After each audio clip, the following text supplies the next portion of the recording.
Hola, Hola, ¿qué tal? bien, ¿y vos? Bien. Bueno, me alegro. Hoy tenemos el archivo Redux número 12, una conferencia que dio David Salomon el 19 de noviembre de 2015, Wow. eh, en el marco de un seminario que estaba dando.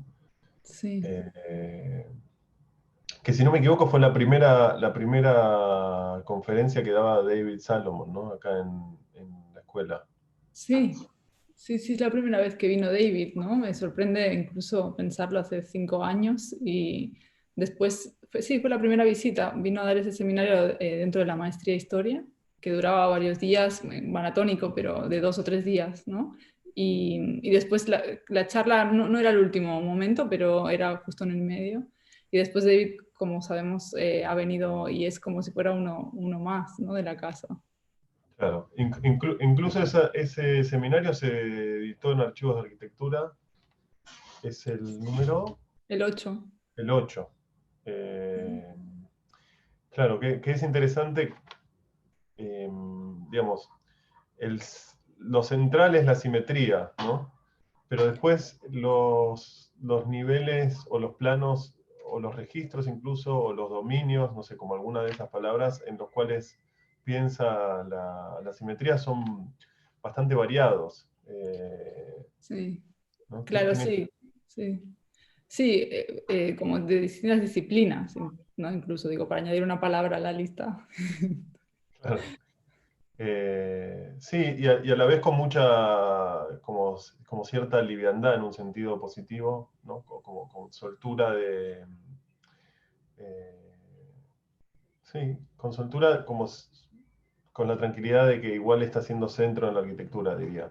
O, ¿no? Como un... Claro, sí, sí, sí, entiendo. O sea, es como si fuera un tema que es, que está como muy trabajado y muy hablado también, pero creo que lo que hacen de nuevo es como atacarlo por muchos frentes y también sacarlo de la cosa del plano, ¿no? Porque habla de todos los tipos de simetría y creo que no, más allá, no lo digo como si fuera una cosa interesante en sí, que lo puede ser, ¿no? Lo de la simetría rotacional o translacional y todas las combinaciones de simetrías, como si fuera que habla de eso, yo creo, para relacionarse con la condición contemporánea de los tipos de arquitectura, sobre todo norteamericana, que se estaban produciendo, que estaba pasando todo eso del Object Oriented Ontology, ¿no? Y de la autonomía, ¿no? Él comenta eso de que la simetría lo que hace también es descontextualizar, como mira hacia adentro, pero entonces mira todas las disciplinas, ¿no? Entonces hace esa cosa de integrar, pero también está hablando de una condición que preocupa, creo, o sea, se está posicionando dentro del escenario teórico norteamericano en el cual hay una cierta voluntad de teorización alrededor de ese problema. Eh, Claro, claro, pero expandiéndolo, ¿no? En un punto como si se deslizara por superficies. Tiene esa forma de... Bueno, de hecho, el ciclo Instant Theory, de uh-huh. teoría instantánea, comienza con, si es que no tienes la captación de su espíritu, con una conferencia de David Salomon. Creo que es Aggregational Architecture, si Sí, no me equivoco. sí. Porque tiene algo de eso, me parece, de instantáneamente teorizar, Uh-huh. eh, o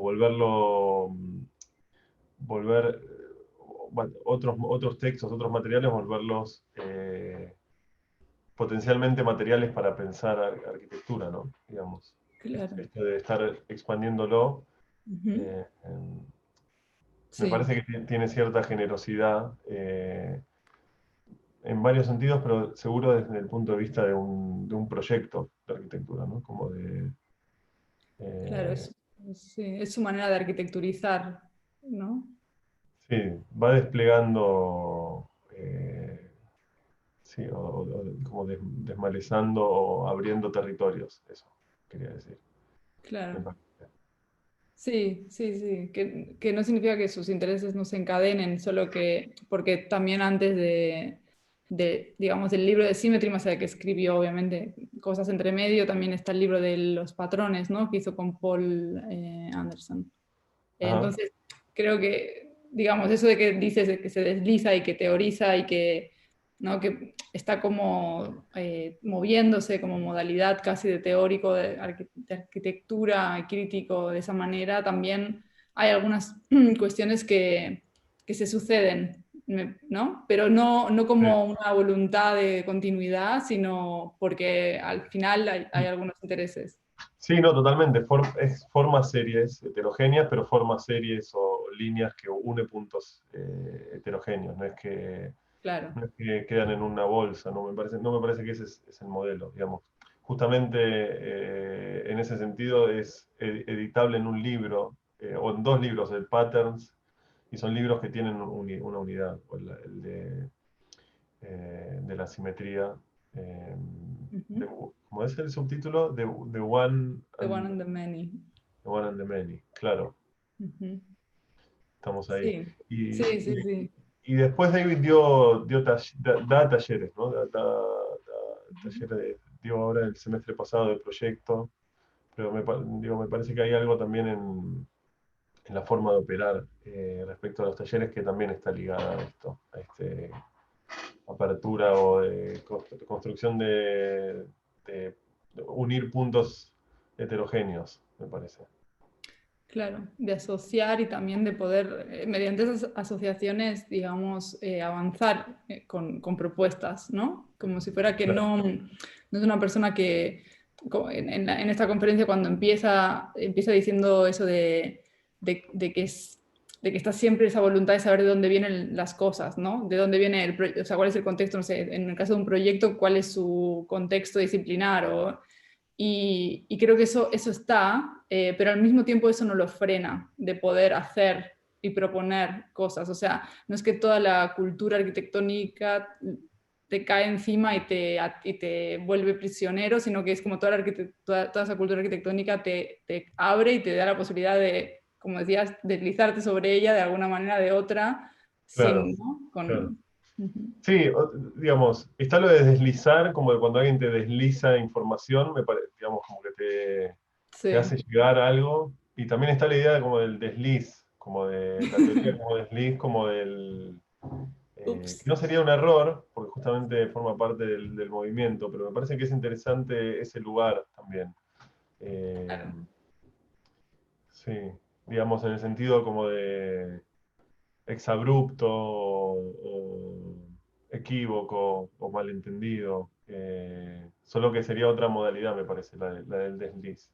Claro. Eh, Forma parte de un movimiento, pero seguro que lo que tiene es que desmitifica la teoría Sí. y le permite estar antes, ¿no? O sea, como no solo a posteriori, lo cual haría que se vuelva un problema como de inscripción o de bendición o de clausura, ¿no? Como ese tipo de cuestiones, Ujú. eh, sino que permite justamente proyectar, me parece, o Claro. impulsar o proponer. Eh, Ujú. Sí, sí. sí, sí, sí. Me- Está claro. Bueno, pues veámosla, ¿no? O sea, hay una Dale, mezcla sí. entre muchas informaciones que se van a entremezclar en la charla. Creo que es interesante escucharla ahora también, que no pasó tanto tiempo, pero al final o sea, también incluso iba a proponer que los que estén viendo esto pueden ir a charlas recientes, porque la última de Water or Whiskey entre David y Chris es sobre la teoría y la historia también, y hay Ajá, varias cosas que vuelven, ¿no? En ese lugar. Entonces totalmente. hay un trace que se puede seguir fácilmente dentro del SEAC mismo de los últimos años, siendo esta como la primera y estando en la época del Zoom también la última, ¿no? Claro, Eh, sí, sí. Sí, sí, totalmente. Me parece que la charla esa está buena, la de historia o teoría, History of Theory de Chris Hite y David Salomon. Creo que en todo caso sería como otro modelo para otra, queda para otro archivo Redux. Dale. Bueno, Gracias, nos, Manuel. nos vemos. Hasta Hasta luego. luego. Saludos.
Teaching an intensive seminar on the subject of symmetry in architecture, math, and science.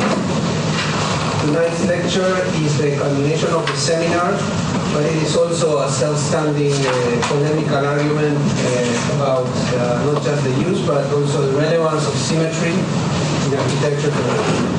And I will also add by extension about the need to theorize form and organization in our discipline. David Salomon is the director of the Architectural Studies program at Ithaca College. Previously, he taught architectural history, history and design at the University of Pennsylvania, Cornell University, Syracuse University, and the University at Busan. Before that, he practiced architecture in the states of New York, New Jersey, and California. He has co-authored the book The Architecture of Patterns with Collaboration. His research has appeared in journals such as the Journal of Architecture, Architectural Design, Law, Rain Room, Harvard Design Magazine, and others. His current work looks at the history of symmetry, the aesthetics of infrastructure, and the surprising relationship between suburbia and minimalism. David earned his PhD from the Critical Studies in Architecture Culture program at the University of California in Los Angeles.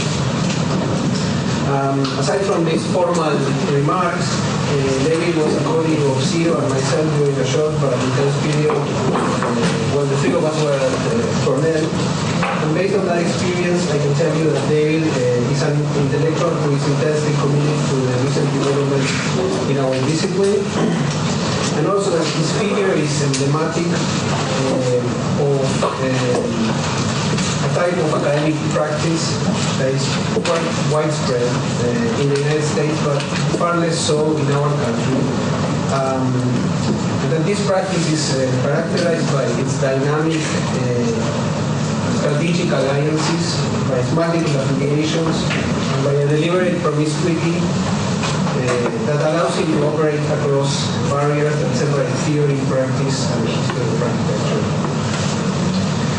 David has precisely this imprint deeply imbued with the contemporary, but also displaying a penetrating historical and symmetrical perspective. So thank you so much, President David, for your presence in the school these few days.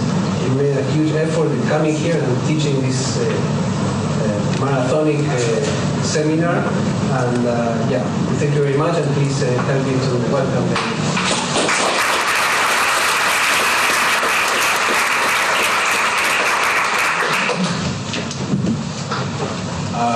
That's the first time I've been called promiscuous. I very much like it. My wife would be happy to know, though, that it is the first time. I can't thank Julian enough, Ciro, Santiago, Ana, Lorena, many old friends and new. Thank you to the students who also were running a marathon. Thank you to everybody here for coming and for listening to my English.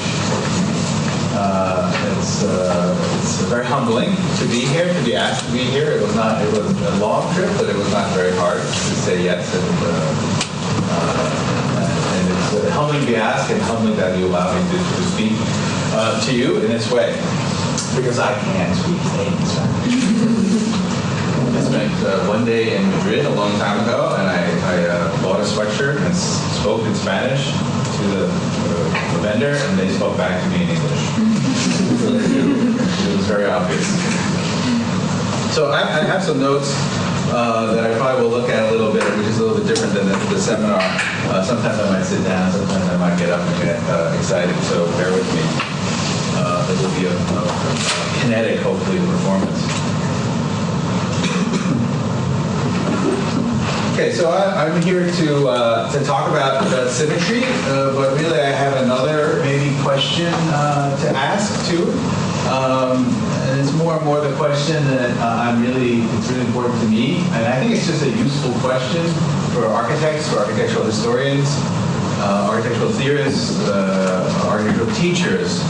And it's this question. Oh, it's also a question that scientists, physicists, chemists, biologists ask themselves all the time. And I think the fact that we all ask this question, or we all are interested in this topic, is one of the reasons why I'm interested in symmetry and why I want to talk about it here today. And that first question is, where does form come from?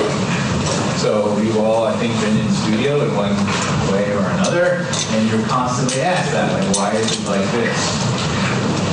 And you're asked to tell the story of where it came from, or the history of the project, or the sources of the project. And I find it to be actually an incredibly useful and productive question. And not just like, where does your studio or where does the form of a certain building come from, but this question of, to ask where the form comes from of a natural phenomenon, it actually makes you have to ask a lot of other interesting questions, and it really allows you to see a holistic picture. Comes from if you're talking about clouds, there's physics, and there's now we would actually have to talk about the weather, we talk about human behavior as well, and economics. All of a sudden, the form of a hurricane is no longer just a technical question. It's a question that requires us to engage many, if not all, disciplines. So I think it's a very efficient question to ask, and I think for us as architects, it's also puts form in a very important place, a very useful place. And I think form actually needs to do that. Where does it come from? How is it created? Is a very similar question. And what does form do? What can it do? We might ask, or might make a more specific statement, what can symmetry do? What can aesthetics do? As well. So these are the kind of like maybe the bigger context for me in my remarks tonight. And so I say I use this question to find out about, well, form, but how is it related to its use, its meaning, its place, its time, the biography of the people who created it, etc. That is, it's a way to integrate all the things that we deal with: use, meaning, performance, materials, context, precedent. If you start with form, you will be able, I would argue, to more easily, more effectively, and even more efficiently integrate performance. We'll deal with that. Form, then, in this kind of understanding, is far from autonomous. The form is instrumental. It organizes effects, energy, information, and people.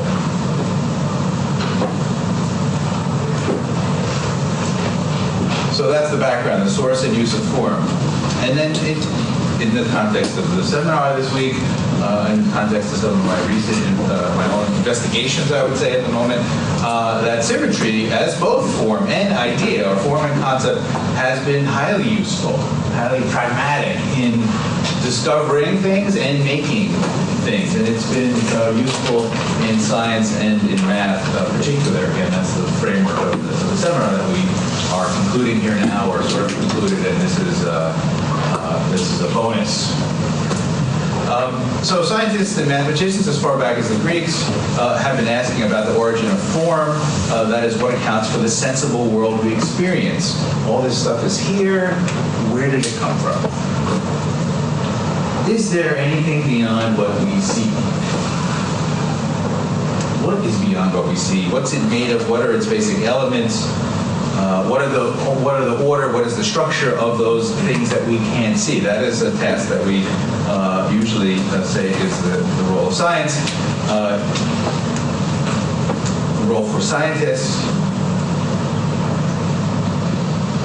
Periods like the Renaissance, people like Alberti and Leonardo, whose drawings of the Platonic solids you see at the top there, and Alberti, Leonardo, especially Albert Dürer, whose image of perspective or studying, who analytically, mathematically studied perspective. I mean, others did too, but Dürer's actually turned out to be quite useful. We're using art to find objective means for describing this unseen world, or the order of the seen world. So Plato was not an artist. Philosopher, also interested in those Platonic solids, have a very specific geometric logic to them, but he also understood them as being the foundational elements of the physical world. Unseen, but operative. Atoms, now we would call them. So eventually tools other than perspective, and again, Dürer being the key figure in that role, in that job, other tools other than perspective were invented to study the world beyond appearances. Tools like electron microscopes and spectroscopes, devices that could depict things like the molecular structures of crystals, and that's what we see. The top left is not a aesthetic pattern, that is a image, we should call it, of a molecular structure of a crystal. And it turns out that the seemingly random shapes of crystals and other things around us are actually governed by 230 invisible symmetrical rules.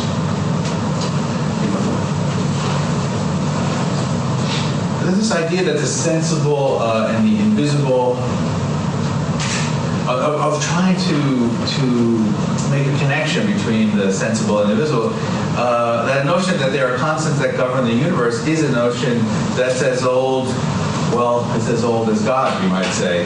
That is, that God has sometimes been that word, concept, that has been the explanation for that. Plato called those things that, the invisible things that govern the sensible, forms and ideas, interchangeably. A form was not a thing. A form was the standard of which all stuff was judged against. Form was the idea or form of table. All tables have this form out there, not possible to touch. That all forms related, or all physical stuff related to. They were the thing as such, as what Kant called the thing on sich. They were not knowable or visible, yet they were everywhere. They were like ghosts. They were there, but unknown. And you could say that ideas themselves are like ghosts. They can haunt your mind. They appear unexpectedly. They don't leave you when they want them to. They don't come to you when you want them to come to you. They can play. They can and they do plague entire disciplines. Ghosts, ideas. Architecture is one big haunted house. Composition, ornament, function, beauty, all live there. And among its occupants, symmetry is a particularly uncanny one. One allegedly exiled for its indifference to context, climates, and cultures. We've talked a lot about this issue of indifference to surroundings. But it turns out that symmetry never really went away. As Oswald Matthias Ungers notes, it can't ever really die. It should be so taken for granted in architectural discourse and architectural practice.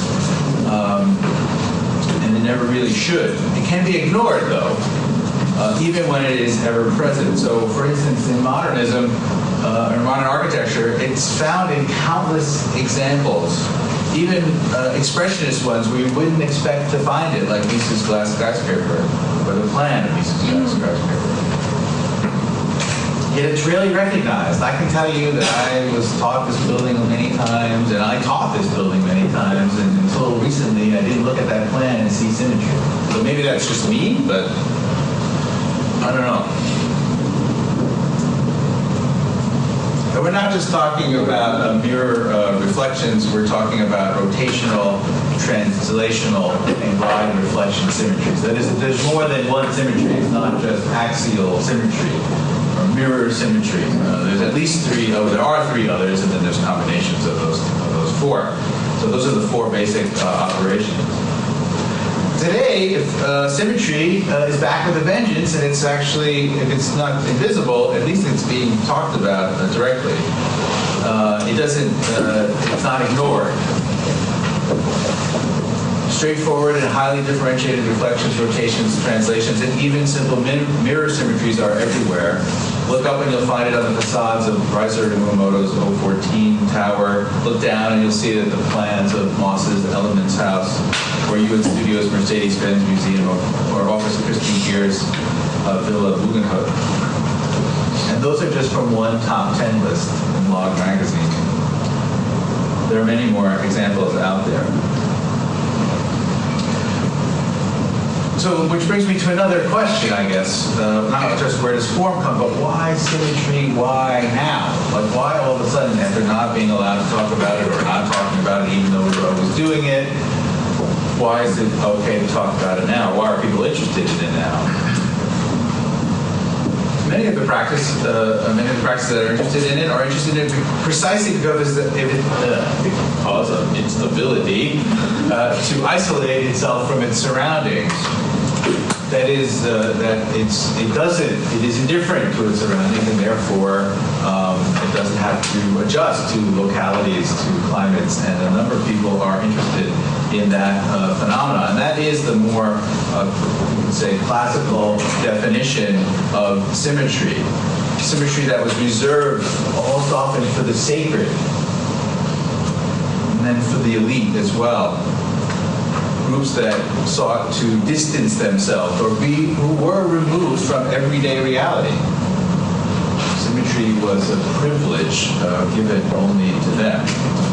So it's interesting that people would be interested in that phenomenon, that isolation, the ability of symmetry to isolate, but it's not the one that I want to talk about today. Nor is it the one that the seminar has concentrated on either. Rather, what I want to focus on is the surprising ability of symmetry to cross over and permeate multiple fields simultaneously. It's like this phenomenon of being able to operate in architecture, in art, in design, in biology, in chemistry, in physics, etc. So rather than think about symmetrical objects, that means that we need to think about symmetrical fields and patterns, legible patterns that connect ideas. Gregor Bateson has a great phrase, an idea about the pattern that connects, or patterns that connect. Patterns are a means of connection. Symmetrical patterns. What can symmetrical patterns do? Maybe is another question we're here to ask, or I am asking. I don't know if I have an answer, to be honest with you, but we'll see. Legible patterns, so I'm interested in their ability to produce legible patterns that connect ideas and objects and disciplines with one another in a non-hierarchical, yet clearly legible way. So on the one hand, symmetry has been traditionally associated with hierarchy and indifference and isolation, but in other fields, and if we think about, we broaden our definition of symmetry, we see that it also has been a place where things have been, where hierarchies have been leveled off, and there's a kind of then exchange between things.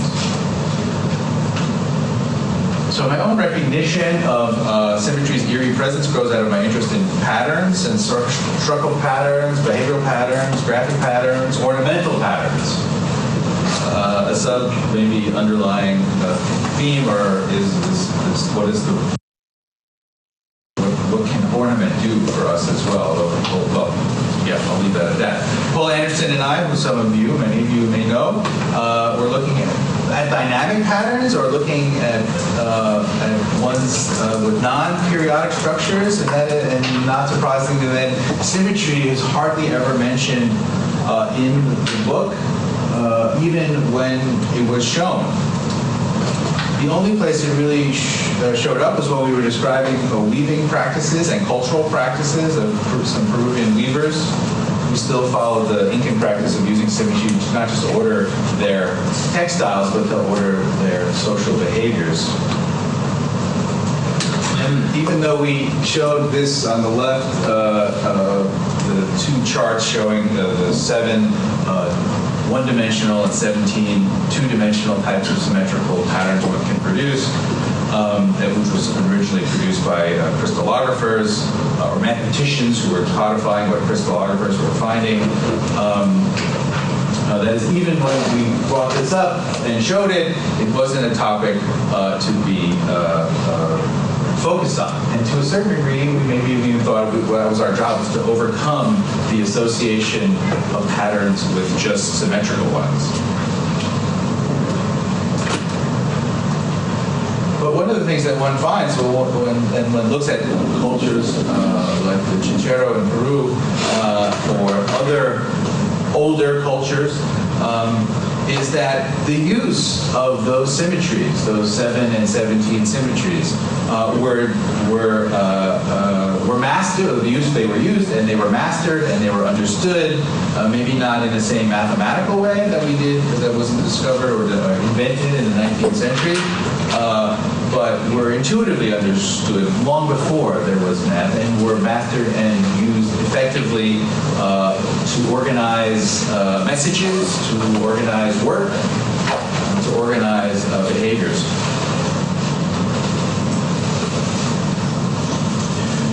Maybe we didn't mention symmetry and we didn't focus on symmetry because we were still under the influence of the traditional idea that it was something that was standard,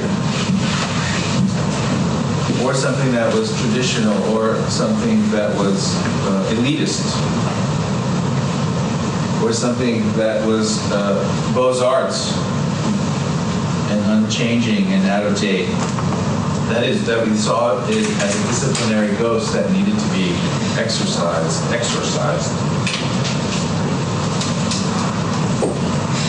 So I think it's a phenomenon that you guys here are somewhat familiar with. It was only later, after I started teaching classes on patterns, or teaching it more than once, that I started to see the history of symmetry as a device for connection and not for isolation. Then even the classical use of it, this is a kind of diagrams of symmetry, logics, not really proportions, but logics used in Greek and then in Rome and then Renaissance architecture. That even the classical use of it as a universal mathematical truth or underlying consistency that then could link seemingly things that look different, acted differently, behave differently, as actually being part of the same continuum. If everything has the same foundation, mathematical or logical, then I can all of a sudden start making connections between things. They're not so different. So the idea that particularly that symmetry was one of these things that was consistent no matter where it went did not necessarily mean that it had to isolate it. It meant that it could define the means of the mode for connections.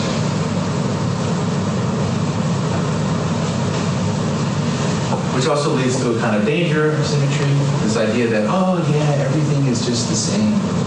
There's no difference. You can just be just like everyone else, that all difference can be erased, which is a dangerous idea as well. And that is, it's one of its seductive powers, the idea that it's eternal, that it's universal, that it's essential. We talk about math, by the way, in the same way these days, so watch out for math.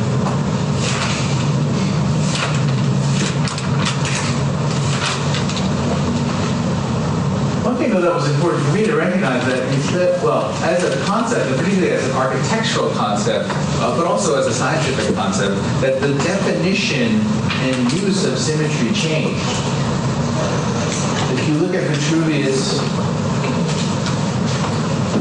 even up to Alberti really, that symmetry is really a kind of good proportion.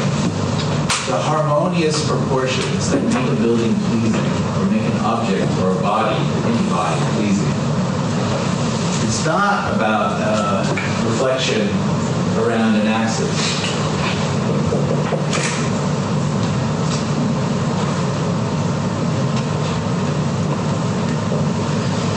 Well, it's not that in Vitruvius. It's not that in Alberti. It's changed, the definition of it has changed a number of times. In particular, it changed from proportions to a notion of equivalence between equal parts, and this is more related to this kind of symmetry.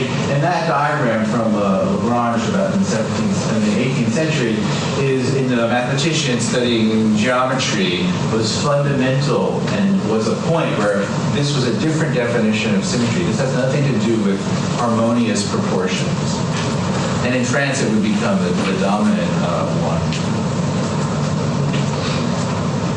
In fact, there would be 4 other modes for how these equivalents could be understood: geometrically, mathematically, physically.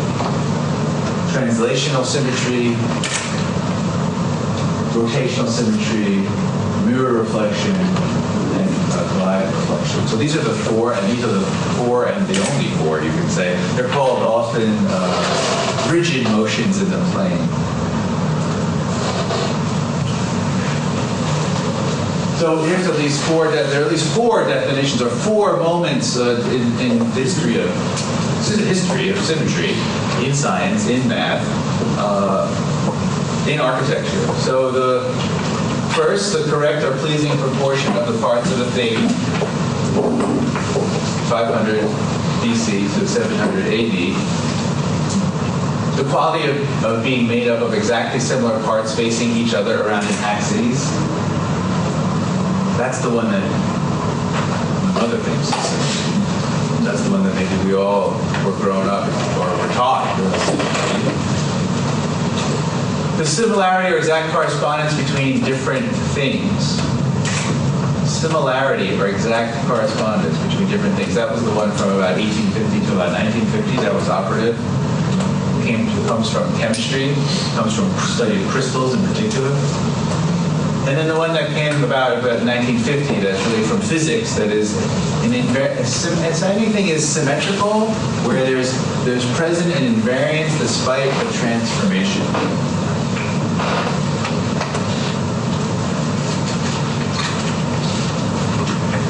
So the repositioning of symmetry has been going on for some time, or periodically comes up and changes.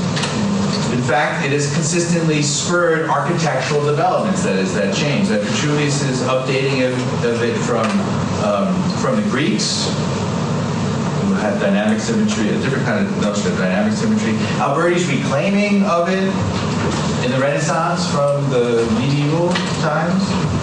Perot's radical redefinition of it, which is much related and at the same time as the geometric change, the notion of it as equivalence around an axis. Durand's codifying it. Gaudet's canonizing it for the Beaux-Arts. Romanticism's and modernism's rejection of it. Frank Lloyd Wright and Le Corbusier's latent use of it. Louis Kahn's blatant use of it, postmodern's polemics for it, Greg Lynn and Scott Cohen's recent autopsy of it, and the current digital modulations of it. That's a lot of people. That's a lot of time. But why? It's just like, we have to deal with it. I mean, it's not just every 400 years, actually. It's a lot. So, it itself, you could say, is an architectural invariant that has consistently been transformed. And it turns out that the same is true in math and science, that because it has remained useful as a concept and as a tool, because the definition of use of it has also evolved. The ghost of symmetry always returns, but each time it does so in a slightly different way, for a different reason, with different effects. The mathematician and physicist Hermann Weyl is credited with coming up with a modern definition of symmetry, this invariance of a configuration of elements under a group of automorphic transformations. I really should invest, or I should have gotten a block from upstairs, but if you think of this die, right, if I didn't have any numbers on it, okay, can you do that for me? And if I put it down here, right, and then I say, okay, close your eyes. You can or can't. And I did this, right? There's no numbers on it, right? Did I move it? If you open your eyes, if I was very quiet, would you know if I moved it? No, you can't know. Other than you think, oh, this guy's tricky. He's from New Jersey. I could have done this, of course. I could have done this. I could have done this 3 times, right? I can transform it 24 times, and every time you wouldn't know. Those 24 times are considered a little bit different nomenclature. The cubes group, the mathematical discipline or field that describes this kind of phenomenon is a group. This is a diagram of how you could change your mattress and still sleep on it. It only has 8 operations, the rectangle. This has 24. Invariance of a configuration of elements under a group of automorphic transformations. So this is the automorphism. So these are the automorphic, also known as reflections, rotations, translations, and applied reflection. Those are the same operations used by traditional designers of ornament and architecture.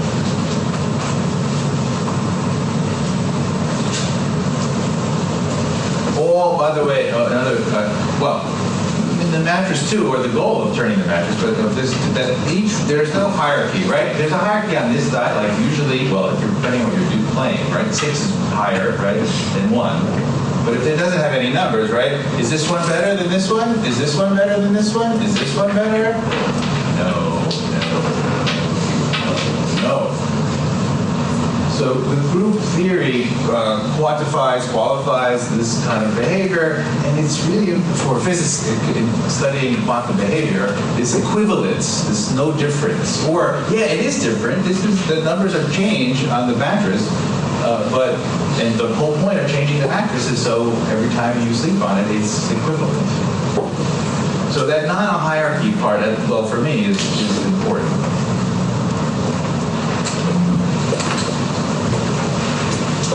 So another thing one could say, this definition, and Weyl, by the way, was someone who worked on the atomic bomb project, who taught at the Advanced Institute in Princeton. That is, he was one of the smartest people of the 20th century. Dangerous too. So his definition and the example of the cube, I think, or certainly for him, reveal that symmetry is really a relationship where things that are simultaneously stable and changing. They're the same yet different. They're not one thing or another, they're both.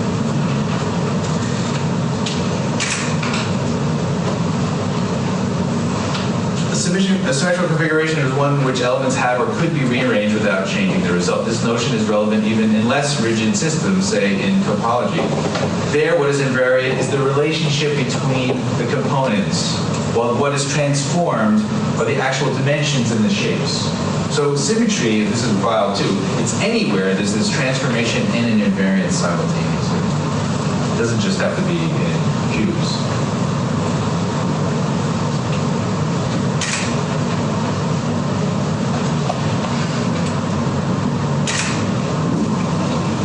Weyl's connection to, and in his book, it was from around 1951, based on lectures given in 1950, his connection to a diverse set of, he connects symmetry and finds this phenomenon in a diverse set of fields. Fashion, nature,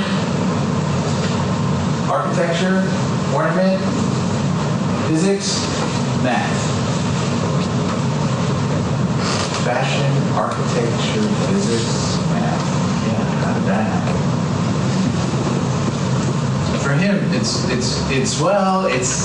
suggestion. Well, it's not a collapse of everything into one thing. All these things are the same. No, it's not that. It's that that this one thing can be used to help us understand all these different things that we can find. We can use it to establish those relationships.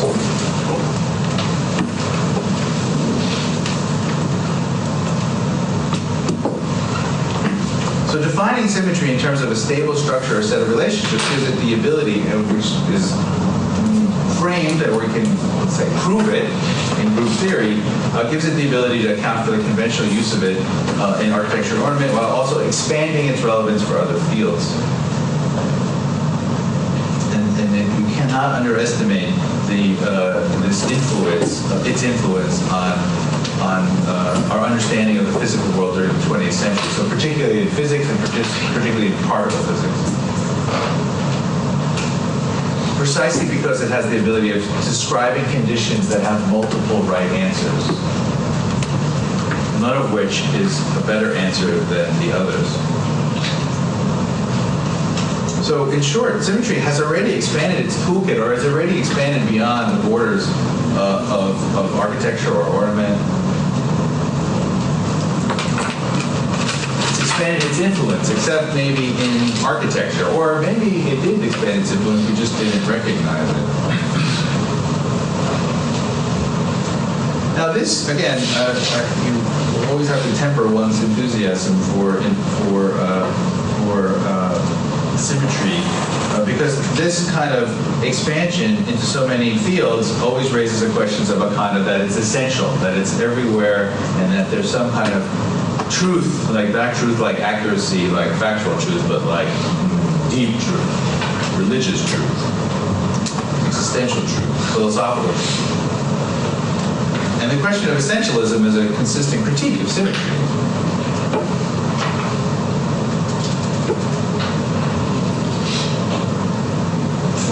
For Weil, though, he doesn't make that connection. I mean, you could read into it that, but I would say that more directly, he says that that's exactly what makes it not metaphysical or truthful. That just makes it useful.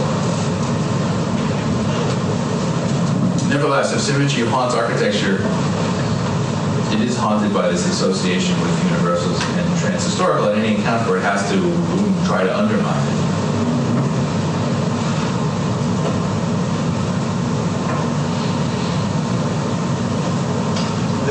This dangerous specter, this ghost, is one reason why whenever it threatened to reappear or was too obvious in 20th century architecture, it was treated like anything else that appears from beyond the grave as threatening and something that needed to be quickly gotten rid of. When compared with personal or industrial practice, it was dismissed as being too rule-bound, formulaic, and uncreative. In contrast to biological models and metaphors, it was ridiculed or machinic ones as primitive. When proposed as part of a return to classical orders, it was contested for being too conservative. Yet none of these dangers or fears or laments has kept it from reappearing. Laments such as in architecture, ornamental, inorganic, anti-industrial, expensive, elitist, fascist.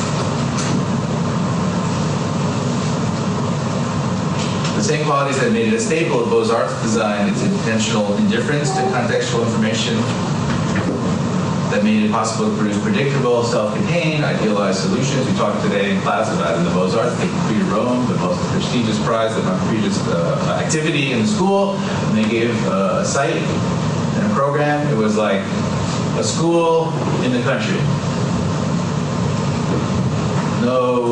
No parameters, right? You basically tabula rasa. And when there's no influence, symmetry tends to just stay isolated and indifferent. But in general, you could say that symmetry, and this is how for sure I always thought it, was positioned as obsolete rather than essential to architectural production. And yet, one spots it lurking in the shadows over and over and over again, 50s housing projects in particular are a favorite place for me to find it.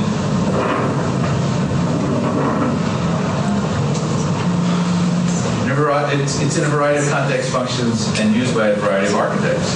And it still seems strange or heretical or at least paradoxical.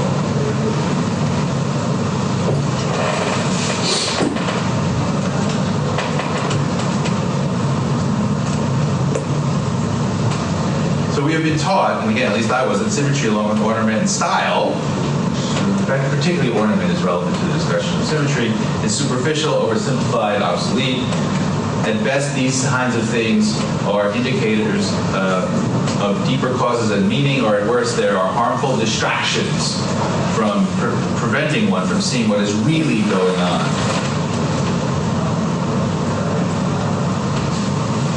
But the metaphor of shallow and depth of veils, thin veils, and thick bodies misses the point and power of things. Their logic runs in opposite directions. Social, economic, and political phenomenon can be generated and organized via the manipulation of sensibilities, of which symmetry is one. Symmetry is not an inflexible motif then to be copied, but it can be a robust set of aesthetic operations. Translations, reflections, collaborative questions, quotations. Used to produce and understand both complex physical and artistic artifacts. Physical, architectural physical, and physical. It's not a thing that helps, it's a non-thing that helps make and understand things. And importantly, or paradoxically, it is the equivalences found in symmetry, the sameness, the invariances, the non-hierarchical nature of it that I would like to argue today is where its current value really lies. So I'd like the rest of the time, I think I'm a little over halfway, to talk about or to suspend that notion of hierarchy between ideas and things, between asymmetry, let's say, and symmetry between form and ornament, and even between politics and aesthetics.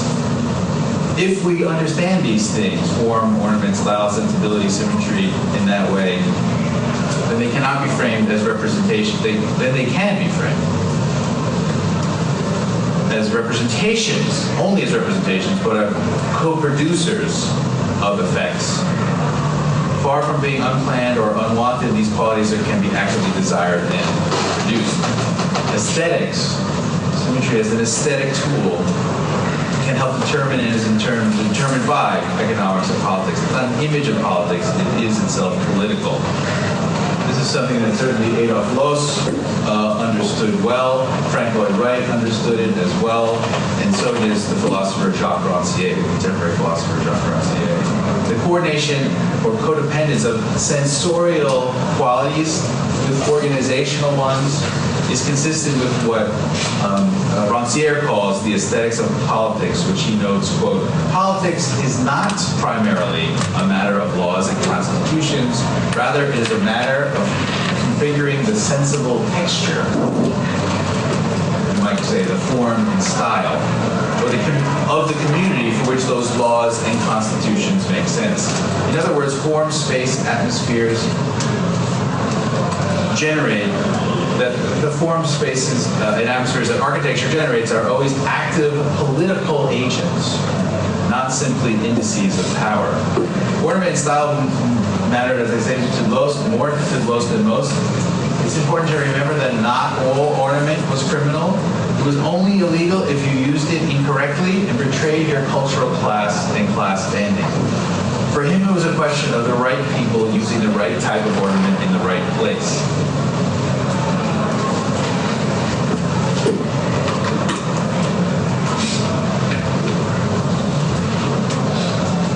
Frank Lloyd Wright also believed in the power of aesthetics, and particularly the power of symmetry, style, and ornament. He called the latter, ornament that is, nature pattern, was the result of the repeated assembly of identical parts. Assembly, distribution, almost always using the four symmetrical operations that I showed before. So this kind of process, always present in construction, always present in ornament, for sure, was not itself new. What was new was the materials and the context where he used them, using them to produce a new sensibility, even a new style. There was no prairie culture. The prairie style, of which this is a number of examples, was there to bring it into being. Style was not an illustration, it was a tool.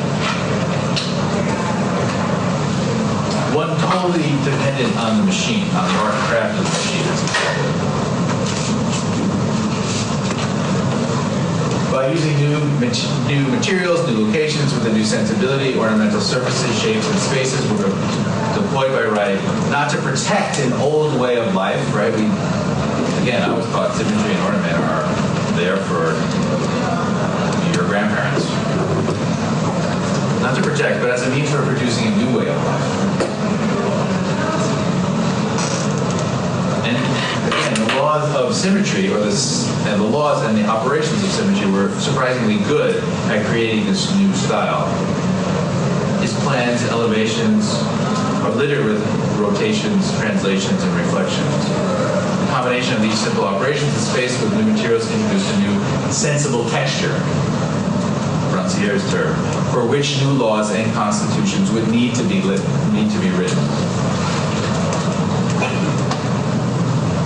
The positions of Loos and Wright suggest that style and ornament and symmetry can perhaps then best be understood as technologies. For Marsh McLuhan, the message or significance of a technology is the, quote, change of scale or pace or pattern that it introduces into human affairs. In other words, it means what it does. Implied in this is that modern technologies make the scale bigger, the pace faster, and the patterns newer. The effect of everyday technologies, like architecture, for example, is not limited to the personal or phenomenological experiences they produce. As McLuhan noted, such technologies expand, amplify, suppress, and mediate the relationship between subjective perceptions and social practices. If architecture is a technology, it's an aesthetic one that changes the scale, pace, and pattern via the manipulation of sensorial effects. Like every other day, technology, we may take it for granted because our experience of it happens, quote, more through habit than reflection. This habit, rather than reflection, is not its weakness, I would argue. That is actually its strength. In McLuhan's terms, the influence of architecture, like any other media, quote, does not occur at the level of opinions or concept, but alters sense ratios or patterns of perceptions steadily and without resistance. You are affected by it whether you want it to be or not. In other words, it's so common and familiar that it's consumed subconsciously, and therefore its influence goes unnoticed. The same might be said for symmetry.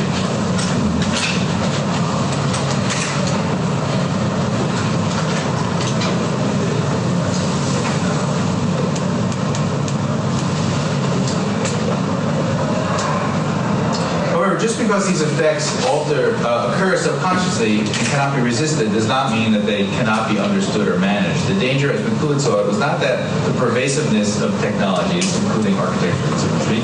The danger was with the passivity with which they were allowed to become so. The inability to recognize that they were acting at the intuitive level rather than the cognitive level had serious and long-lasting consequences. Quote, failure to recognize the power of media over sense perception has for centuries been typical and total for mankind. Subliminal and docile acceptance of media impact has made them prisons without walls for their human users. That is, to not understand, because they are happening at a level that you are not, oh yeah, look at that, that's happening to me. That's kind of weird. Why should that happen to me?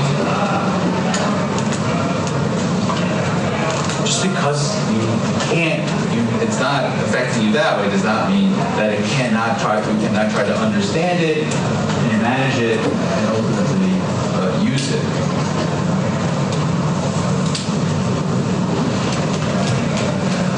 Because if aesthetic technologies cannot be resisted, like ornament, perhaps, then the trick is to recognize how they do affect habitual mental and physical processes, and experiment with and on the consequences that generate them. So then you can, for me, my interest in ornament is not a retreat into the classical, timeless past, but as a tool to invent a new future. Understanding ornament and symmetry as aesthetic technology means that one must pay attention to their physical and sensorial qualities in order to better understand their economic and legal ones.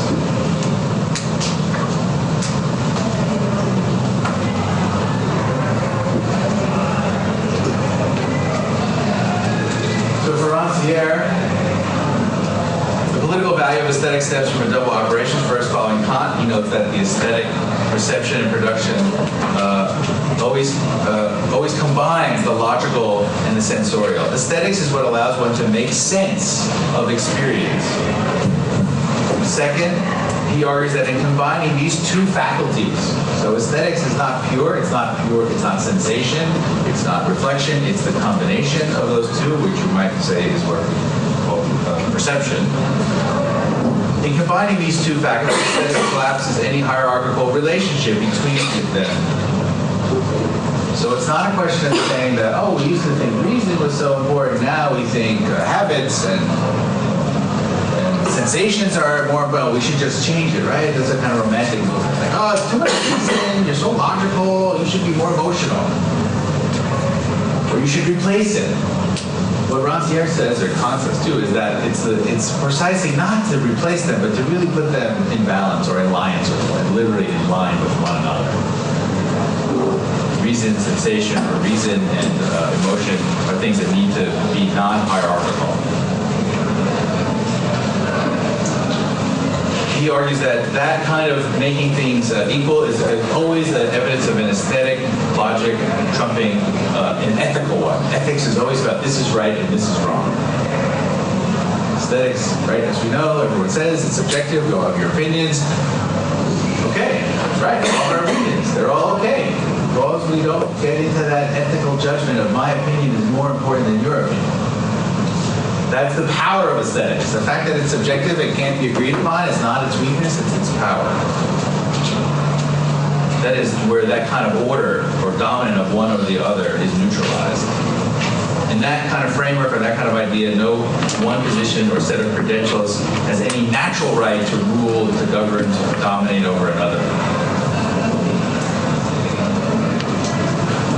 All positions are equal in this logic, just like all these positions are equal. Symmetry reigns. Again, the danger of such a position is that of conformity, right? What's really different? If these are all the same, then what, are we all the same? Am I all the same? Yes, that's the danger for sure. We're all blank pieces on a cube. That's not so good either. That is, the danger of that is conformity. Stable, symmetric, simple patterns would seem to conform to this. But if we look at the history and its use, particularly in science, one finds that the multiple definition, the multiple types of symmetries undermine then that kind of essentializing tendencies. And one can also find diversity of effects and results, a surprising diversity of effects and results when one looks at ornament, and particularly this is some diagrams of Owen Jones' grammar of ornament. An argument can extend to formal motifs and sensibilities as well. It's important to say too that symmetry is then not more important than asymmetry. Ornament is not more significant than shape. Simply reversing those long-standing binaries would only maintain the tyranny of a stratified way of thinking, better and worse. Ornament and symmetry need not triumph over their enemies, they just need to be legitimately and peacefully occupy the same territory. So what's image in this slide? I didn't. This is the diagrams of Owen Jones. This is drawn by Thomas Beebe showing the 4 different symmetrical operations and how they're used in historical ornament. And then it's basically traced from Owen Jones. So this definition, this non-hierarchical definition of aesthetics and symmetries, I could say the affinity between symmetry and this aesthetic non-hierarchical idea of Rancière's for aesthetics, and symmetry as this kind of non-hierarchy, this equivalence, this between multiple types, not just one side or another, but 4 kinds and 7 kinds, 17, 230. That is the redefinition of aesthetics as equivalence, recognize that the total remaking of the world cannot be done only through overt political, social action, but through everyday aesthetic actions and actors. The everyday practice of designing, the everyday practice of experiencing the world, of remaking the world, of producing new and different sensible textures, not ones that are then seen as dominant or better, but ones that are seen as equally relevant or have equally a right to coexist. That is, have a symmetrical relationship to one another.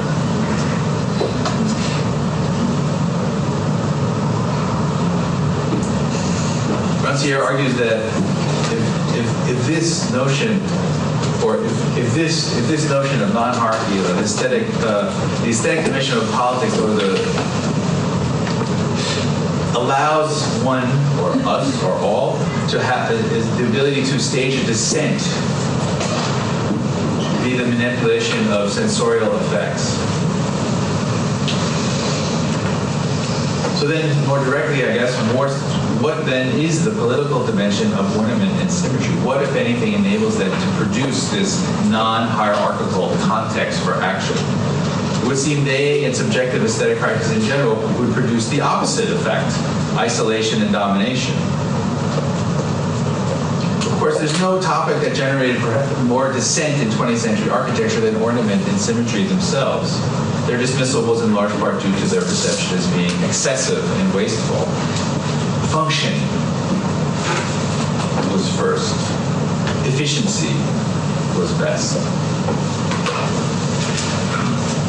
Ornament, of course, suffered from being symmetrical already, so it was doubly damned. Symmetry, especially bilateral, was too simple, too obvious, too inflexible. Exiled for being indifferent to context, climates, and cultures, though on closer inspection, they never went away. As an operation and motif, symmetry is embedded in countless modernist examples. So take Nice, for example, the promenade apartments that on the one hand seem somewhat monolithic and of one part. When you look at the back or look at the plan, you see the 2 rear elements, not towers, but more apartments. In fact, the building is designed as a mirror symmetry down this line right here. And of course, the translational symmetries across the front, the kind of equivalence between parts. Perhaps equivalence between people. The Lakeshore Drive apartment buildings, an interesting example of identical objects. Look at the plan. You can't really make it out there. Not quite a rotational symmetry. The site actually gets in the way and offsets it. The plans, certainly the structural plans, would be identical.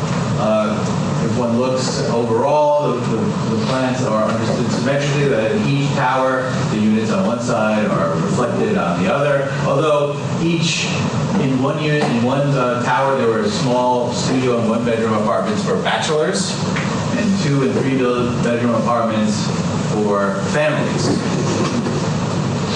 Not quite equivalent, not quite the same, although formally identical.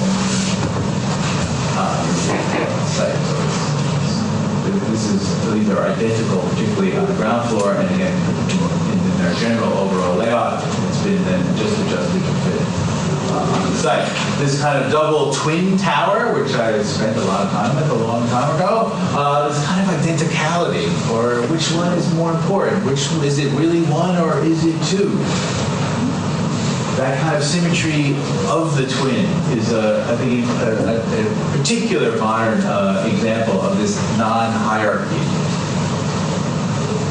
Of course, the symmetry not just between the two, but within the two, the kind of rotational symmetry, just turn it, turn it, turn it, turn it, turn it, turn it, turn it. No matter where you turn, you get the same effect. Again, this kind of equivalence between parts. Not equivalence around an axis, equivalence, though, around a rotation.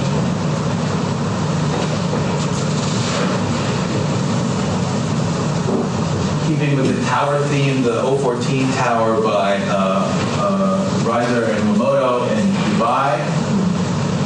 On the one hand, seemingly eclectic or random, not necessarily having a particular order to its composition. In fact, it starts as an undifferentiated diagrid. All the holes and openings were the same. This is an unfolded drawing of it, showing where the particular differences show up.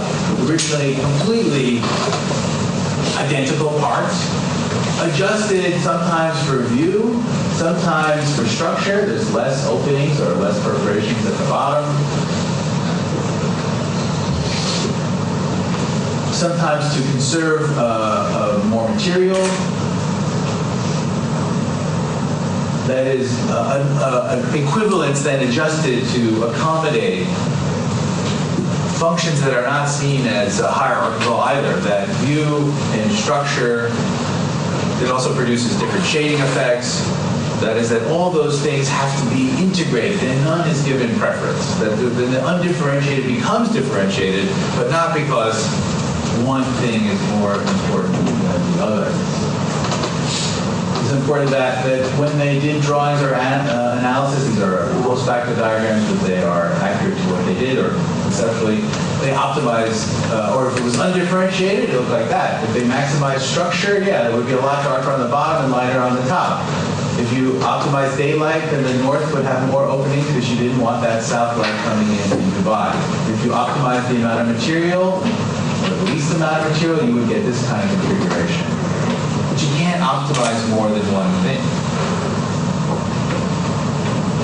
So if you have all equivalents, then nothing is taken advantage of. If you optimize one thing, then you have a clear hierarchy in all of these. And you can try to integrate all of them aesthetically, really manipulate the diagram. Well, which one is more important than the other? Who knows? I told the story that Jesse Reiser told in public, so we were allowed to tell it again. He said that they did this. They had all these different parameters that they ran through scripts. They ran it, and they ran it, and they ran it. They never liked any one that came out. They didn't like it aesthetically. They didn't like it functionally. Finally, he took out that unrolled drawing here, and he started drawing on it. He said, yeah, this one is right. It's right, not because he privileged that one because he liked the way it looked, although he did say he liked the way it looked. Because it didn't really matter, like he knew he could accommodate all these different functions in this differential, in this both symmetrical, regular, and now off slightly or occasionally differentiated pattern. Because he knew that he was taking care of all of them. That none of them were more important. It's not that him making an aesthetic decision that this one is better, privileged form, meaning the form was the most important. What it meant, what it privileged was that form was the most useful way for saying, yeah, they're all taken care of. That form was the way that he knew that all things were being integrated. Form, the decision, the aesthetic decision for one over the other, for one configuration over the other, was precisely the recognition that they were all important.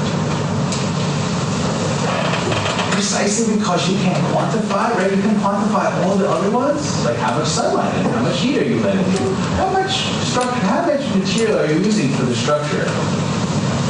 Yeah, we can know all those numbers. And the numbers will always be, one will be 10 and one will be 8, and one will be more clear for more important. Aesthetics, I don't know. What do you mean? How do we know which one's more important? There's no numbers for that. So this is a kind of form or aesthetics, starting with, not unimportantly, a very symmetrical, translationally symmetrical pattern is a device that allowed him to do that. He said the story, so I'm assuming it's him and the people in the office and Moto. Of course, the plan is incredibly symmetrical in a kind of traditional, or what we think is traditional, the kind of biaxial symmetry of the plan. So the plan is there too, or the symmetry is there too. It's not a coincidence that it's just the facade on the facade. Here, interestingly enough, it doesn't really get performed or adjusted for any of those environmental things on the facade. It does.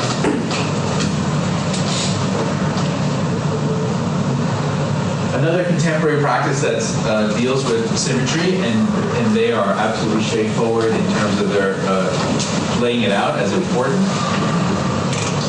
It's Young and Ayata, a firm out of New York, but teaching in New York and Philadelphia and Connecticut, where looking at symmetry, doing a number of drawing studies, an aesthetic practice, drawing on the verge of painting. All these drawings are made out of very thin lines. And they talk a lot about drawing as a particularly architectural practice, drawing with lines as a particularly architectural practice. How do you produce different sensorial effects using a very architectural technique?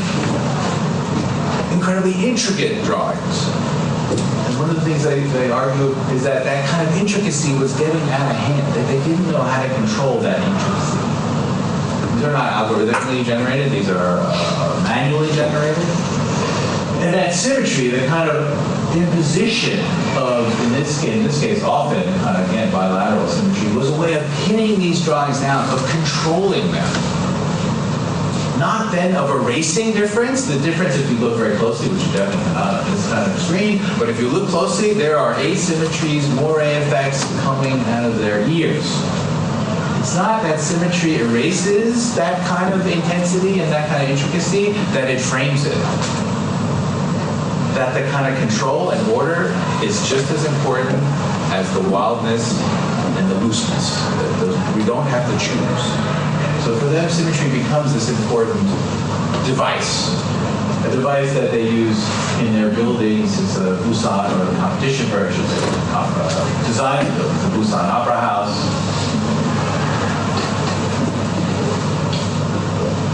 Gym the Bauhaus Museum, where here maybe not global symmetries are used, but there's a kind of, let's call it a regional symmetry around this entry point, but then various local symmetries one can find all throughout that plan, mirror reflections, live reflections, translations, etc., etc.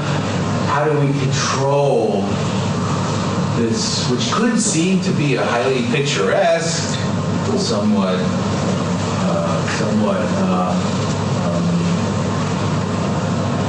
messy composition of these asymmetrical parts, but the symmetry is precisely there to rein that in, not to obliterate it, but to have it co-present.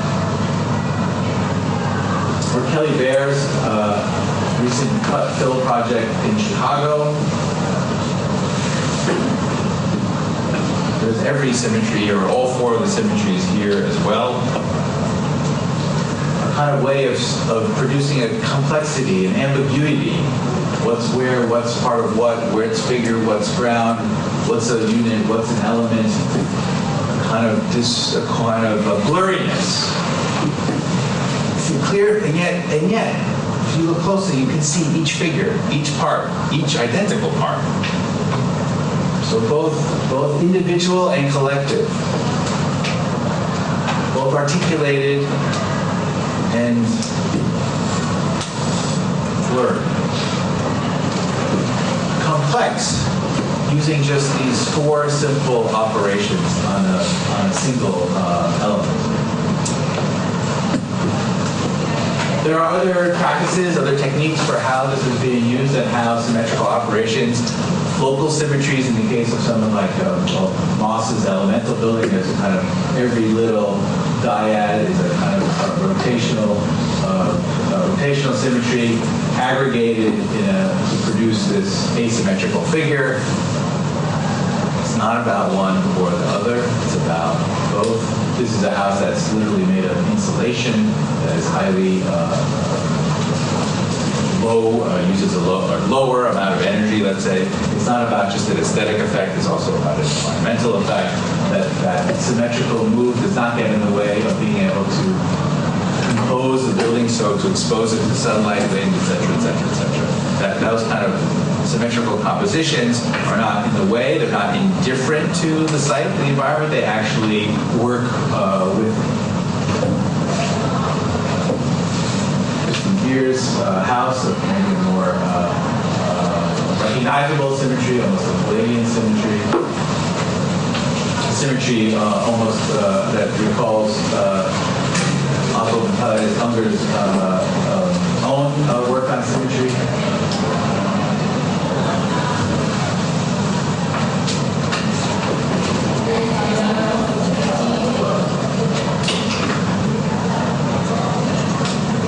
So, to finish up,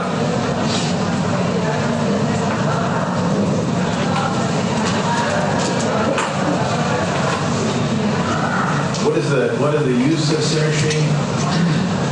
Let's say, or what does symmetry do?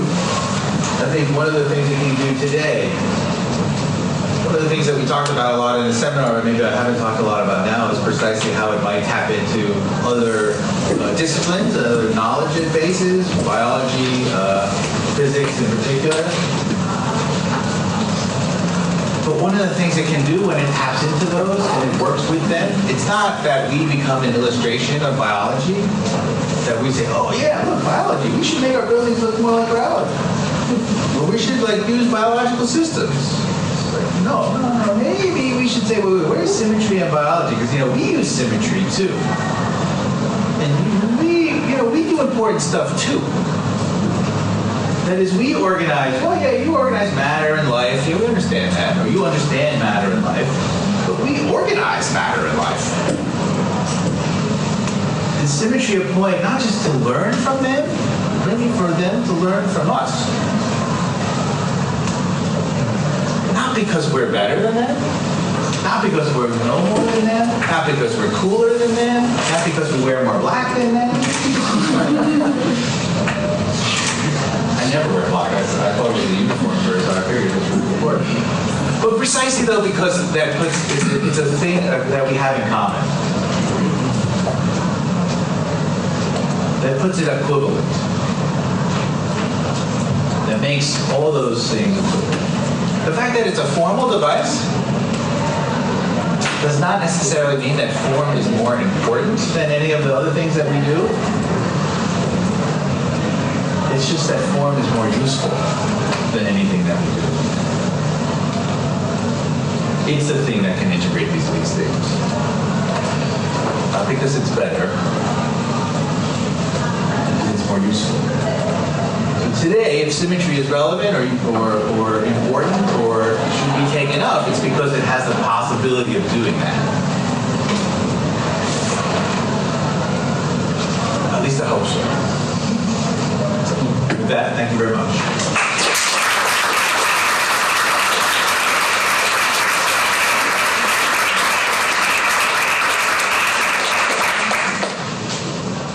One minute and 7. 1 hour and 7, sorry. Tenemos un ratito para preguntas. Si quieren puedo hacer en castellano y las traducimos como en inglés.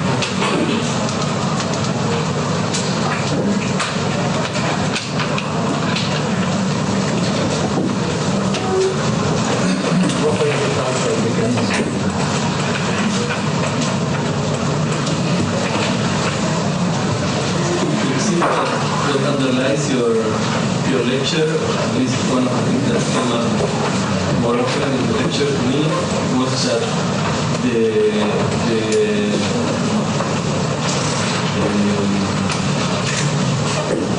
project, perhaps the cultural project of establishing a medium that transfers knowledge from one field to another, and symmetry being one of important mediator in that.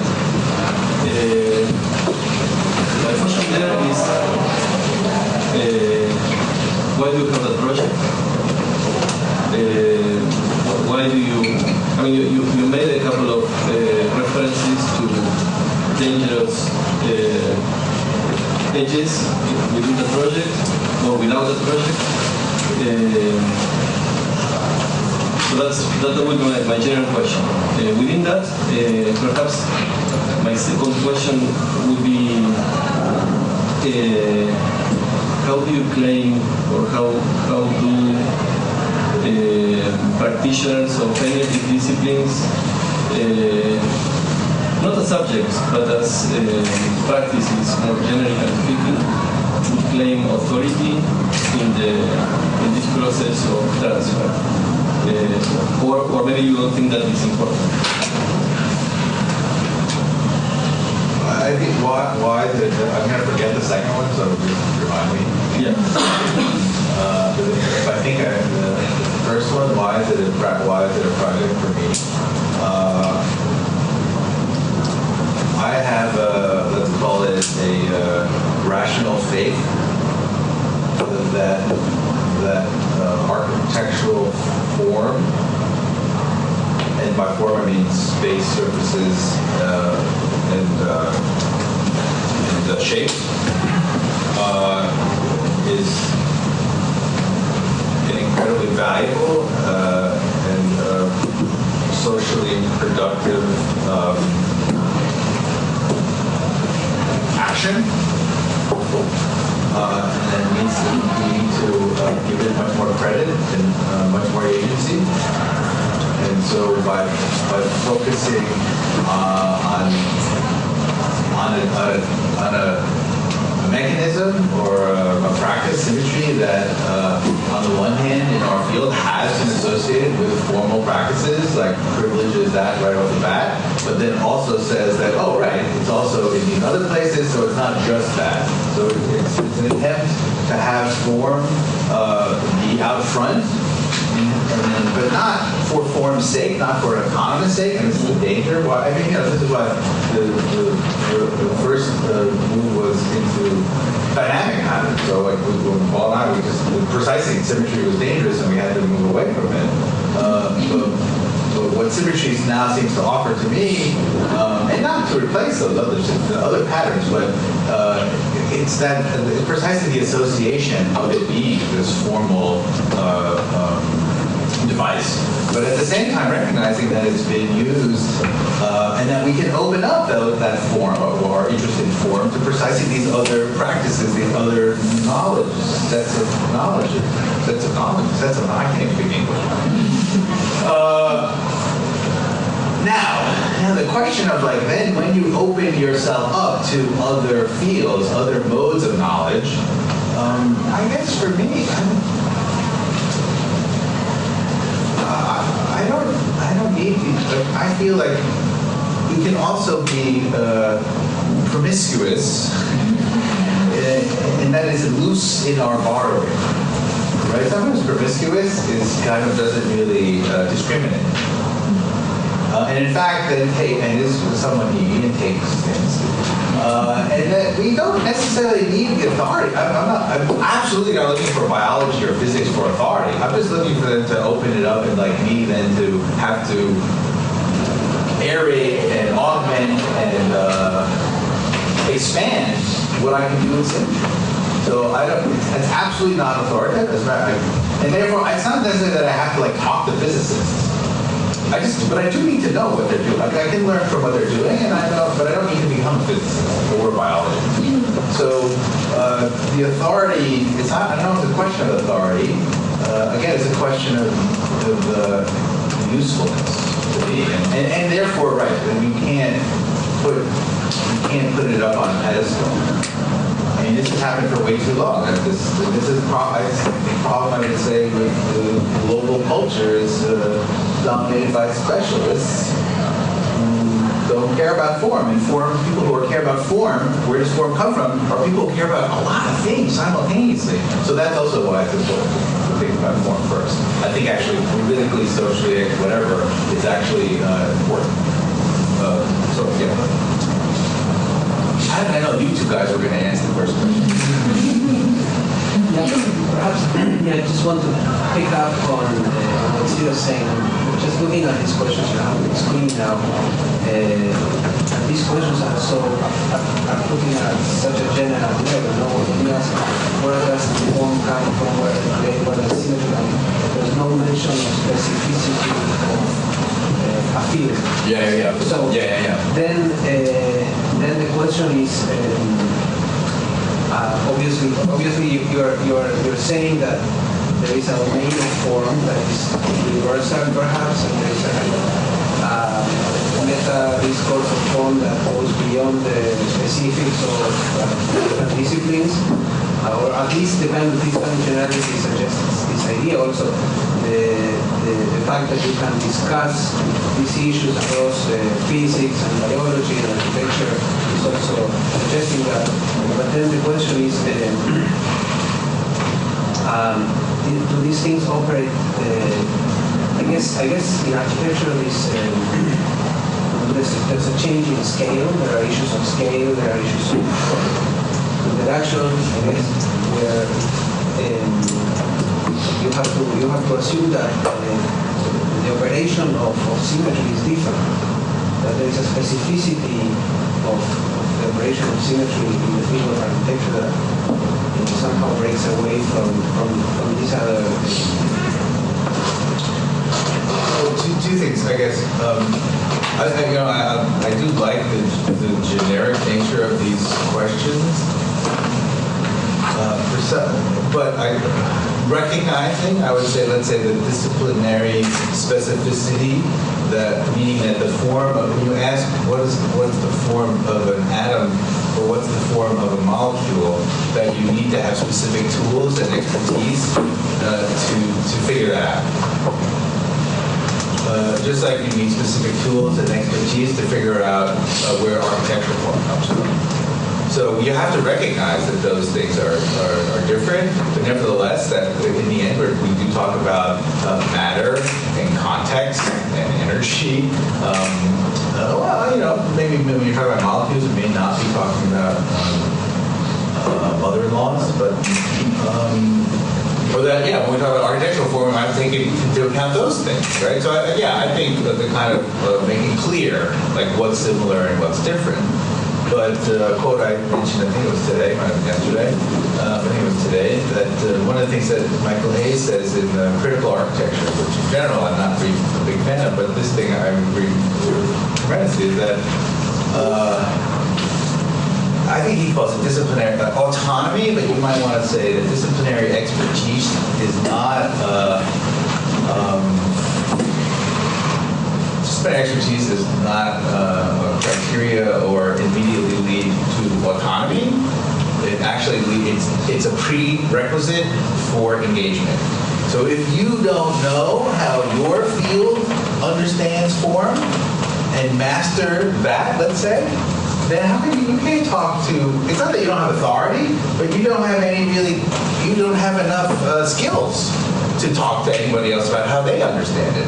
So in order to have this horizontal relationship, that means that you need to know yours just as well, if not better than everyone else knows theirs. So that to me is important.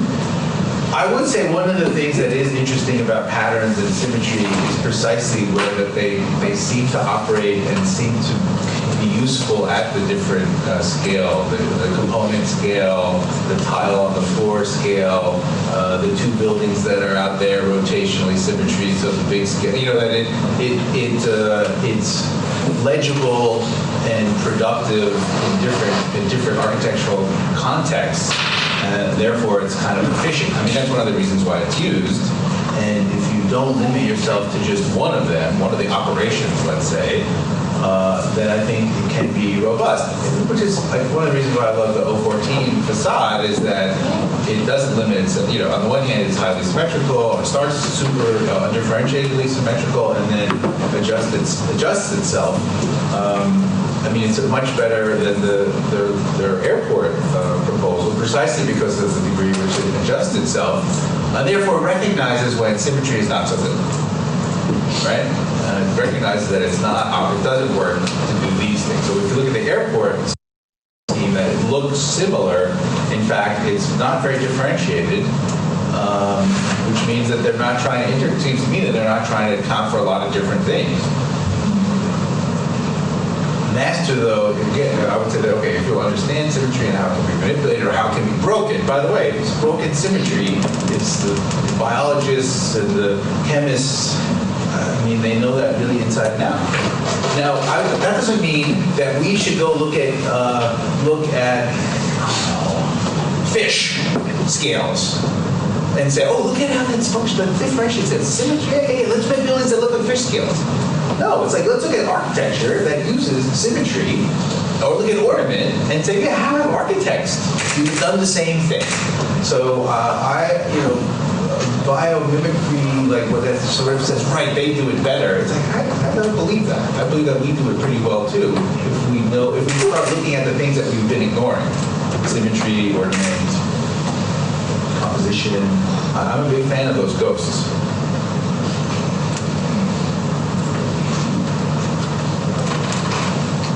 I mean, that's the prerequisite for engagement. We don't do that.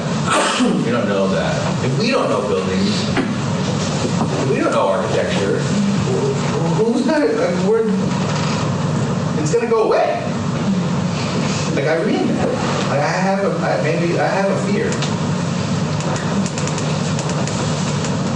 So that's why too. Yeah, I'm scared. And we're great. There's no way. I'm going down and fighting.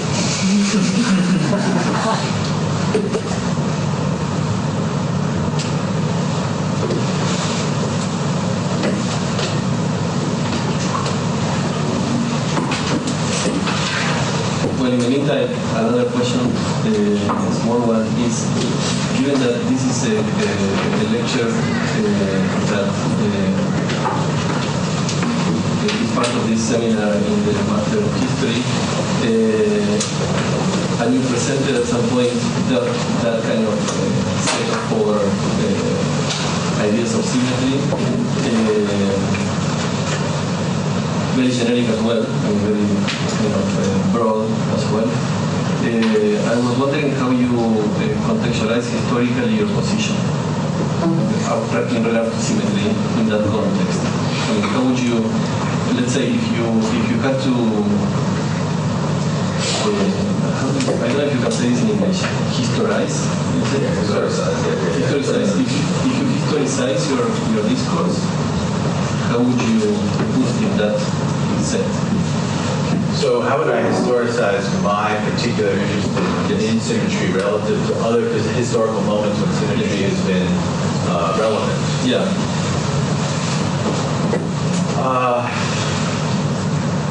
For example, I mean, my question actually is part of the discussion that we have sometimes with Julian actually about the way we think about history of architecture or history as a discipline, and how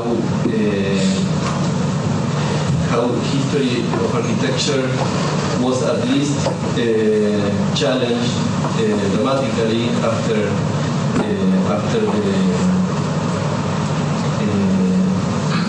well, let's say in the last 20 years or 30 years to at least create a certain awareness or show or kind of express the impact of interdisciplinarity in a broad sense, with hard sciences in particular. No?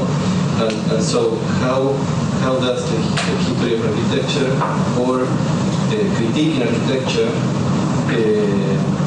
kind of express, I don't know how to say, but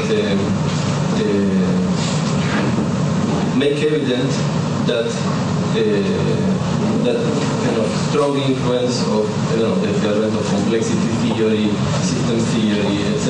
in other sciences, and react to that as a discipline. So it's underlying my question. That's why I'm asking you how you historicize your position about symmetry, which is the reverse of what you just said.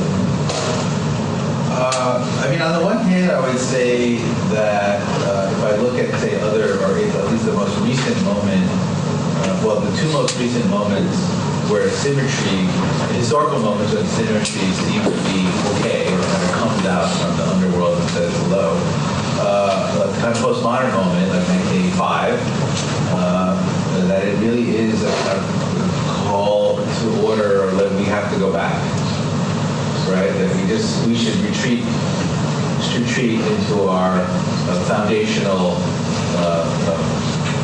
tools, ideology, and so I have to differentiate myself from that. So the whole idea of not looking back, it's not that symmetry is essential. This is a theme of the seminar. Symmetry is not essential to architecture. This is what Unger says, is that it's inevitable. It's like, just take it. You should just take it for granted. Don't worry. That doesn't make it somehow like the font of architecture. It just makes it something, the tool that we use, just like a carpenter uses a hammer. Like question, like hammers. You use it. I mean, which has its dangers, mind you. Or you recognize that, oh, you're using it, you're essentializing it, and I'm not trying. So I have to make sure that I differentiate that. When it was used, let's say, in the 60s,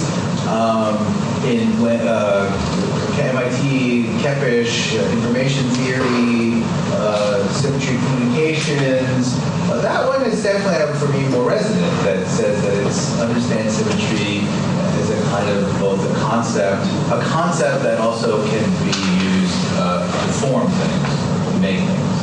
So on the one hand, so you kind of align, what moment do you need to align yourself with? And then you have to say, historicize yourself now. Like, why is it important now? So what is this? So here's why these practices are looking at it. And then for me, why do we need integration, non-specialization? That's another way for me to historicize it.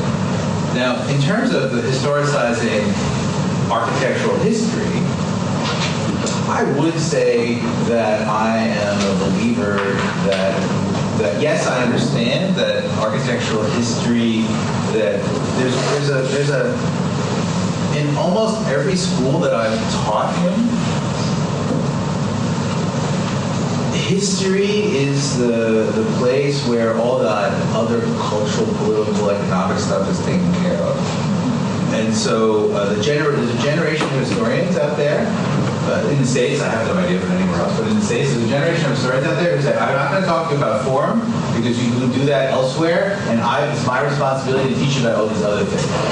And therefore, architectural form, buildings become illustrations of other cultural practices. Nothing more. Nothing more.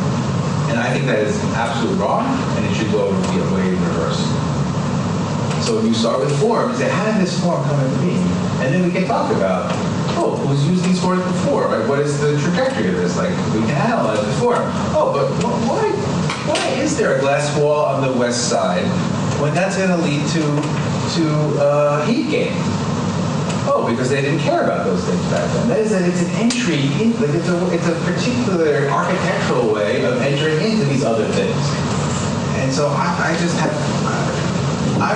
tired of historians telling me, these are people that I like and respect, and they do good cultural history, but I don't think they're doing architectural history. They don't trust architecture. I don't know anyone, I'm sure you guys do, but it's unbelievable. And it's not, the Tyrian studio, I don't know, we're all in it together. And it always seems this like, oh no, I do this cultural important stuff over here, and you guys do this superficial design. Design is a veil, right? It's like Marx says, design is a superstructure that makes you not see the reality of the world. I mean, why would you train kids like in that schizophrenic system? Because that's what it's producing. Which is not to say that we should, design should trump and be so important because it's so cool. No, it's because it gets into these other things in a disciplinary specific way. I'm not training historians. Now, when I talk, by the way, if I teach PhD students, then I would talk about something a little bit different, which I don't, so I don't know. Does that answer it? Yeah. But perhaps one more. We don't have a lot of time, so maybe maybe I will let someone else talk because we don't have a lot of time. So maybe we can have one more. I have a question. In the seminar, the lecture you take a point about where does form come from and how we use symmetry or how symmetry works and work. The question is. How do you hope, or do you think we should, and you think we will use symmetry towards the future? How do you feel about using symmetry? Yeah, no, that's good. That's good. I mean, I think one of the things that we said today in class is that part of the reason why, not maybe so much Reiser and Uemoto, but the half a generation younger, Michael Young, who worked for Reiser and Uemoto, or Young and Ayata and Kelly Baer, I mean, part of the reason, you know this answer already, but part of the reason that they're using symmetry is precisely to say, well, we've gone down this intricacy, hyper-differentiated, hyper-specific form that digital tools allow us to envision, like literally envision on the screen. So the digital tools have and that was awesome. It opened up our practices. It opened up what we thought we could do. What was literally possible to imagine has changed. Wow, that's a really amazing thing. On the other hand, it hasn't necessarily led to amazing things. And it's no longer fresh. And okay, we've seen what it might do, but we haven't seen what it is doing. And as a matter of fact, there's a kind of skepticism that that those things that we imagined are going to be built. So it's not just a kind of exhaustion of like, oh man, I'm so bored with that. It's more like, yeah, where is this going? Maybe we don't need as much complexity. So symmetry, this pinning down kind of framing, is a very particular historical moment. Says, we need something to slow us down, and something that can be patterned, something that can be intricate, something that but also can be legible. And I don't know if it has to be buildable, but it has to be something a little something else. This whole, by the way, of slowing down or like. That's a larger movement. I would say a larger, sense. And again, talking to people around the States, there's a kind of where they literally say, "I want to dumb down my tools." Right? Like we know that Rhino can go to 11, but I'm going to make it go to 2. And they literally limit themselves to the techniques that they'll use. Like what happens when I limit myself? And I think, there's a little bit of the kind of generational, I have to differentiate self from my teachers, but there's also, I think, a general kind of what else is possible with these tools? And then symmetry, which again does not negate patterning or intricacy, seems at the moment to offer this kind of swerve. Not a rejection, not a dismissal, not a backward-looking thing, but a swerve. And it too may run its course. Within practices. To me, what I'm hoping that I'm thinking about symmetry in a conceptual way as well, that also allows us to, even whatever the next swerve is, still talks about the non-hierarchy, the ability to communicate across fields or to understand different fields. That I hope has a chance to breathe. But maybe not. Maybe not. I mean, one of the things that we noticed in the seminar was that it just doesn't go away formally. It's persistent, but it's also been useful. So on the one hand, I hope it continues to be useful, and I think it contributes to this kind of swerve and questioning, but not rejection of the past. Too often, I'm finally getting old enough. Wow, what a joy. No, but I'm finally getting old enough to say where I'm bearing witness to a kind of transformation in the field. Right before, I just was like kind of like caught up in it and I didn't recognize it, or I was like, oh my god, that's really cool. But now I'm living through it, and so this swore like I lived through the digital, and now you're ready. There's so many people who are swerving from it.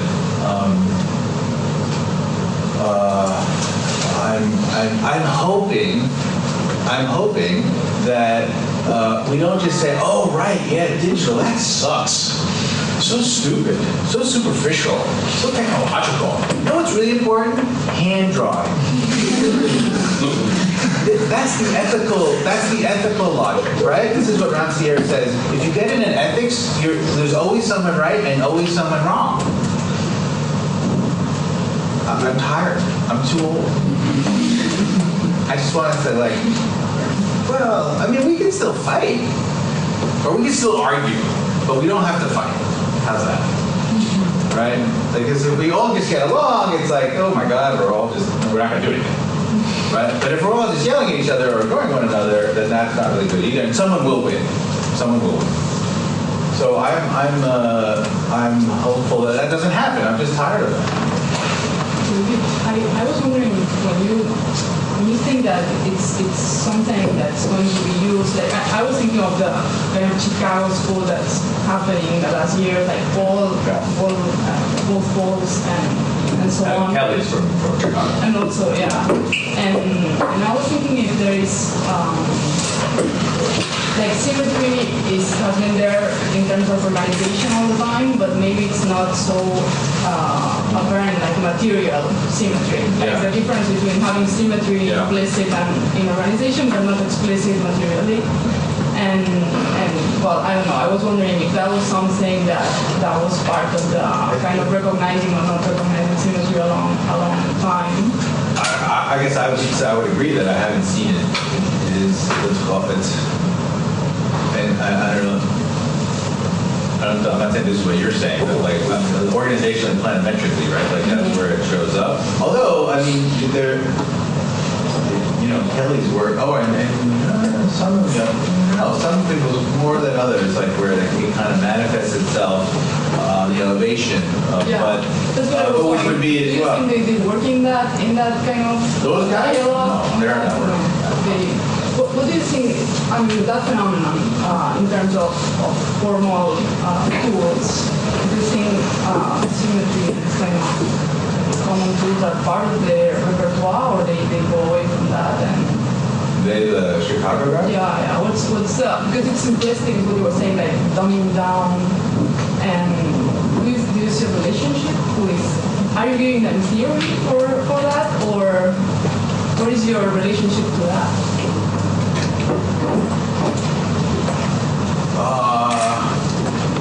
So that's a good question. No. I mean, I guess I don't think I'm giving. I think one of this idea of the ghost, right, like the unseen but always present metaphor. I think we all should just recognize what's going on, and that doesn't like maybe they do, or maybe they don't recognize it. And so, to me, I'm not calling them out like, gotcha. Nor am I saying, oh, this is awesome. I'm just saying, oh, look, there it is again. Right? And then your question is great. Like, well, then why don't you do it, whereas it doesn't happen here and here and here, too? Or we might say, right, organizationally, it makes perfect sense. Ornamentally, well, that might make perfect sense, too, by the way. But then there are people in material science who are also thinking about the organization of matter has symmetrical qualities. Why don't you put that? But yeah, I don't know why they don't do that. Well, I mean, I do know why they don't. Because basically they say that's not our disciplinary problem. Well, no, I need to ask you. What's the difference between dumping down and just that? Yeah. Well, you know that you're going down. You recognize, like, oh, right, I know where I am. I mean, the people who are doing this, right, are recognizing, conscious, like, say, look, I know what can be done, I know this is, and I'm going and I'm doing this. So I know other people who are saying, oh, look. Exactly. Look. That's my question. Let me get my pencil, right? And I can do what I was doing for a long time, and you know what I'm saying? Like to me, it's like actually there's a backlash. There's a kind of backlash. Like this is an opportunity to say, oh, good, I never had to do it in the first place, and now I can tell them why they're so wrong. That I hear all the time too, right? And so that to me is dumb. Because you're not putting your hand on the dial and understanding that you're turning it down. So that's number one, right? Like there's a kind of consciousness, and you have mastered, you know how to use the tool. The people who are doing it are people who are trained in the tools and are very good at the tools and have that kind of expertise that then allows for the engagement with, oh, but what if I do something else? So that to me is smart. Right now, I guess what the results are, we could evaluate as being less smart. But that's how I would make that distinction. My second side of that question was because you showed Jesse Racer and Kirsten Gears. That's why I was asking. I didn't really talk about the second one. Sorry? I didn't talk about the second one, so I'm not sure yet. Yeah, I mean, because the spectrum is quite broad. I mean, and in a way, it could be. I think there is. I mean, I don't like talking about dangers, but I know that you are talking in a quite subtle way about dangers, and I think that's one. Yeah, that's really good. Yeah, I like that. I mean, one of the things that we included on the seminar was to a certain degree. Starting, so I've been in a very broad brush. That's where I am in this position. Is kind of like, oh my God, like there's something out there, right? And then what needs to be done next is a kind of taxonomies, classifications, much closer readings of these things to then begin to discriminate, right? So so the danger of symmetry is that you say everything's the same, but this type of broken symmetry or augmented symmetry. So that's not a question of like you either have symmetry or you have something crazy. That precisely is the combination. And that's one of the reasons why I don't really talk about Christian gears, because it's a kind of essentialism, and Unger's I think also traffics in that danger. So I would make those kind of distinctions. But dumbing that, like Christian gears is not. He's not downing anything. He's just going along, which is, I think, the guys in Chicago and LA and in London are pretty aware of what they're doing and why they're doing it.